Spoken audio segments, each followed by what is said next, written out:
ఇన్ని రోజులు మనం మనుషులకే అన్ని బాధలు అనుకున్నాం, కానీ ఇప్పుడు ఒక కోతి బాధ సోషల్ మీడియాలో వైరల్ అవుతుంది. జపాన్లో ఒక జూ, అయితే అక్కడ చాలా కోతులు ఉన్నాయి. ఆ కోతుల్లో ఒక కోతి పేరే పంచ్.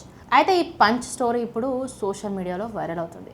అసలు ఏం జరిగిందంటే, పంచ్ని తన తల్లి రిజెక్ట్ చేస్తూ వస్తుంది. అండ్ అదే కాకుండా అక్కడ ఉన్న తోటి కోతులు కూడా ఈ పంచ్ని కొట్టడం అండ్ దగ్గరికి వస్తే దాన్ని నెట్టేయడం చేస్తూ ఉన్నాయి. అయితే అవన్నీ తీసుకోలేని పంచ్ చాలా బాధపడుతూ లోన్లీగా ఉండడం అక్కడ ఉన్న కేర్ టేకర్స్ అయితే గమనించారు. అదంతా చూసి దానికి ఒక మంకీ సాఫ్ట్ టాయ్ని ఇచ్చారు. అది ఇచ్చినప్పటి నుంచి మన పంచ్ ఆ సాఫ్ట్ టాయ్తోనే ఉంటుంది, దాంట్లోనే ఒక కంఫర్ట్ని వెతుక్కుంటూ ఉంటుంది. అండ్ వేరే కోతులు దానిపైన అటాక్ చేయడానికి వచ్చినా లేదా దాన్ని నెట్టేసినా సరే మంకీ సాఫ్ట్ టాయ్ దగ్గరికి అయితే వెళ్ళిపోయి దాంతోనే ఉంటుంది.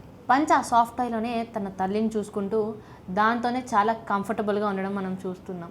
పంచ్ ఆ సాఫ్ట్ టాయ్లోనే తన తల్లిని అండ్ కంఫర్ట్ అండ్ ప్రొటెక్షన్ని కూడా ఆ సాఫ్ట్ టాయ్ నుంచే చూసుకుంటుంది. అయితే ఎన్ని రోజులు మనం మనుషులకే అన్ని బాధలు ఉంటాయి అని అనుకునే వాళ్ళం, కానీ ఇప్పుడు ఈ మూగజీవుల్లో కూడా ఇలాంటి బాధలు ఉంటాయని ఈ వీడియోలు చూస్తుంటే తెలుస్తుంది. అయితే పంచ్ సిచ్యువేషన్ పైన మీ అభిప్రాయం ఏంటి మాకు కామెంట్స్లో చెప్పండి.